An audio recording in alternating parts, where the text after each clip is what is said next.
ஒரு சின்ன சிட்டுக்குருவி தனக்காக ஒரு கூடு கட்டணும்னு நினைக்குது. அதுக்காக ஒரு பெரிய மரத்தில் குச்சி எல்லாமே கொண்டு போய் சேகரித்து வைக்குது. அப்போ என்ன நடக்குதுன்னா, ஒரு பெரிய காற்று வந்து அடிக்கிறதுனால அந்த குச்சி எல்லாமே தூரத்தில் போய் விழுந்துருது. குருவி கவலையாக இருந்தாலுமே மறுபடியும் குச்சி எல்லாமே கொண்டு வந்து கூடு கட்ட ஆரம்பிக்கலாம் அப்படின்னு தனக்குள்ளேயே சொல்லிக்குது.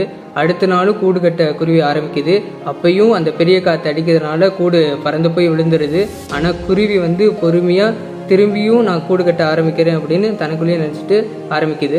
3வது நாள் காற்று வரவே இல்லை. அந்த குருவியுமே தன்னோட கூட்டை கட்டி முடிச்சிருது.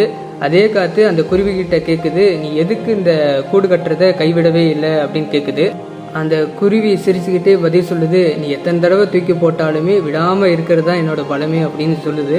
இந்த கதை மூலயமா நமக்கு என்ன தெரிய வருதுன்னா, நம்ம எது பண்ணாலுமே யாராவது ஒருத்தர் விமர்சனம் பண்ணுவாங்க, தடையாக வருவாங்க.